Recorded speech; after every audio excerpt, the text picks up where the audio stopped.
Halo teman-teman semua, sudah nonton video tentang mengapa perubahan begitu sulit? Nah, kita mau lanjutin nih bahasannya kali ini. Jadi kalau kemarin di video sebelumnya ya, kita sudah bahas tentang perubahan itu sulit karena memang setiap perubahan besar maupun kecil biasanya melalui tahapan-tahapannya, melalui zona-zona.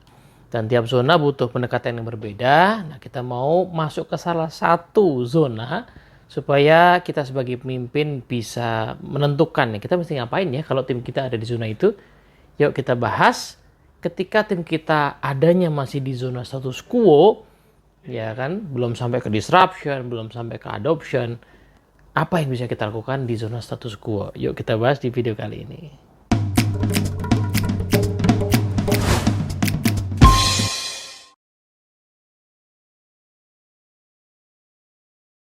Oke, assalamualaikum warahmatullahi wabarakatuh. Halo teman-teman semua, kita akan masuk ke salah satu zona, yaitu zona status quo, atau zone of status quo. Nah, di zona ini situasinya kan gini ya, kita tuh sudah mau menggerakkan tim kita untuk berubah, atau organisasi kita untuk berubah, tapi memang situasinya adalah urgensinya kerasa belum ada. Ya mungkin misalnya ya, kita anggap situasinya, contohnya sebelum pandemi, saya kira kita sepakat bahwa sebenarnya yang namanya kerja secara remote, ya, kerja secara online, ya, kerja secara hybrid itu sudah mulai digaungkan di banyak organisasi. Sudah ada yang mulai bahkan ya, beberapa teman saya punya bisnis yang bahkan foundernya itu ada di beberapa negara yang berbeda. Jadi mereka secara desain organisasi dari awalnya, dari lahirnya memang sudah work from home gitu ya. Nah, sehingga ide-ide itu sudah mulai digaungkan. Buku-buku sudah mulai banyak juga ya, kalau teman-teman simak ya, browsing aja di Amazon gitu, buku tentang remote working itu referensinya sudah ada jauh sebelum pandemi ya. Tapi ide itu kan tidak langsung membuat orang kemudian tergerak mencoba ya. Jadi orang masih di status quo lah, antar lah gitu, belum lah kita sekarang ya. Kalau coba diterjemahkan situasi work from home tadi, misalnya dalam konteks dunia pendidikan atau pembelajaran, kita bahas soal online learning misalnya, itu juga masih banyak yang resisten lah ya. Kenapa sih mesti online gitu kan? Enggak lah, orang Indonesia berarti nggak bisa lah kayak gitu. Jadi meskipun seingat saya tuh udah install Zoom misalnya, sudah sejak 2015 kalau nggak salah. Saya ikut sebuah training di sebuah organisasi dan ada follow up-nya di training itu pakai Zoom ya. Saya sudah install, tapi ya saya jarang banget pakai kenyataannya gitu ya. Nah, itulah yang disebut dengan zona status quo ya. Perubahan itu sudah ada, sudah digaungkan, sudah digerakkan, tetapi orang masih adem ayem aja. Nah, apa yang bisa kita lakukan ya? Nah, kalau kasusnya remote working kan kebetulan di tahun 2020 kita dipaksa tuh ya berubah ya dengan adanya pandemi COVID-19, sehingga tidak butuh waktu terlalu lama orang masuk ke zona disrupsi, kemudian langsung masuk ke zona adopsi, sehingga dalam 2 tahun saya kira kita sekarang sudah terbiasa ya kerja secara remote ya. Masih banyak yang pengen balik lagi ke full ya WFO, tapi banyak juga yang enggak, yang merasa bahwa ini sebenarnya possible gitu ya. Ya itu karena pengaruh dipaksa oleh keadaan. Nah, tapi anggaplah kita situasinya nggak begitu. Anggaplah memang situasinya adalah kita itu masih ada di zona status quo. Kita pengen pelan-pelan menggerakkan orang, gimana ceritanya? Atau gimana caranya? Gitu ya. Nah, pertama-tama adalah kita mesti sadar bahwa orang itu bisa digerakkan lewat imajinasi. Ya, kenyataannya kan begitu ya. Orang digerakkan lewat imajinasi. Itulah sebabnya dari kecil kita diajak untuk punya cita-cita, gitu ya. Karena cita-cita itu yang menggerakkan manusia untuk mencapainya. Ya. Sebaliknya juga begitu ya. Orang kadang-kadang bergerak karena khawatir ada risiko, khawatir ada masalah. Ya, kenapa orang menabung, kenapa orang berinvestasi, itu kan satu sisi karena imajinasi positif ya, dia pengen punya rumah lebih, ya, punya financial freedom. Tapi di sisi lain juga kadang nggak pengen miskin, kadang nggak pengen kalau ada apa-apa nggak punya cadangan dana, kadang nggak pengen anaknya nggak sekolah.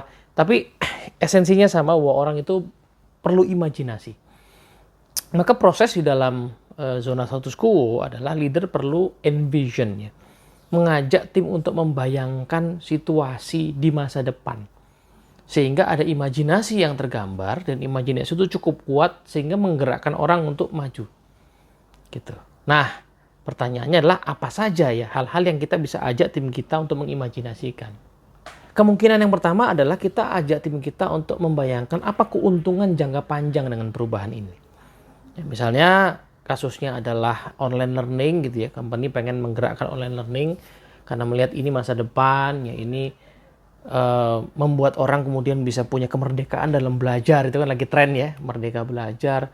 Jadi orang belajar itu tidak harus nunggu batch-batch training yang kadang-kadang nggak ada atau nggak jalan, orang bisa belajar secara mandiri. Toh belajar itu yang penting adalah sekarang ya, tahu teori dikit dipraktekin itu jauh lebih penting daripada tahu teori banyak, misalnya gitu kan. Nah, tapi orang masih susah bergerak ya, disediain platform juga nggak gerak, maka kita bisa mengajak itu. Apa sih keuntungan jangka panjang yang akan terjadi? Bagi diri kita seperti apa? Bagi organisasi kayak gimana? Bagi hidup kita seperti apa? Dan keuntungan ini kita tidak hanya batasi secara profesional, secara pekerjaan, tapi juga secara personal ya. Apa keuntungannya bagi tiap anggota tim ya kalau kita berhasil berubah gitu ya di masa depan. Nah, tapi mungkin tidak cukup ya kalau kita hanya bicara jangka panjang, kita juga barangkali perlu mengajak tim kita ya mengandaikan situasi yang lebih jangka pendek.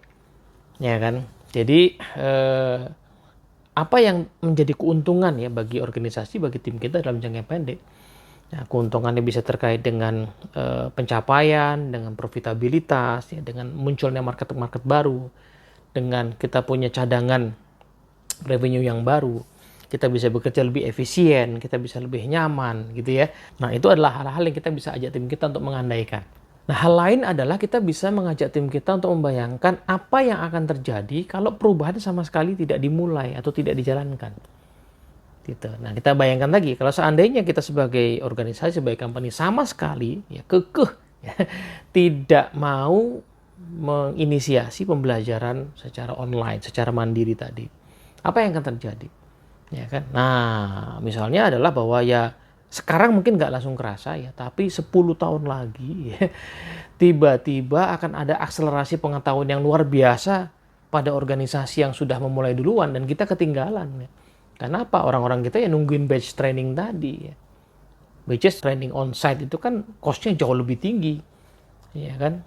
Nah, belum lagi kita bicara soal apa namanya keupdatean ya, keterbaruan dari knowledge itu. Sesuatu yang baru diadakan trainingnya secara onsite kan tentu saja akan membuat orang akhirnya ngumpulin dulu pengetahuan yang agak lama gitu ya baru di deliver. Tapi kalau online kan kapan saja kita bisa ciptakan, bisa disediakan dan bisa uji coba gitu kan. Poin yang ketiga itu kemungkinan yang kita ajak tim kita mengandaikan apa yang akan terjadi sebagai dampak kalau sama sekali kita nggak mulai.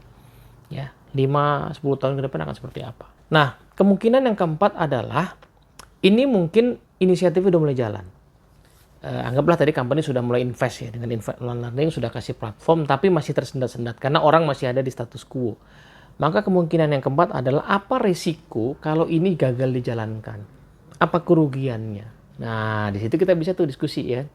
Misalnya, ini platformnya mahal loh ya teman-teman ya. Jadi ini sudah disediakan mahal, kita sudah investasi luar biasa ya kalau sama sekali nggak kita seriusin ya, kita nggak sungguh-sungguh dalam hal ini ya tentu saja ini akan punya dampak ya keuangan pada company gitu ya.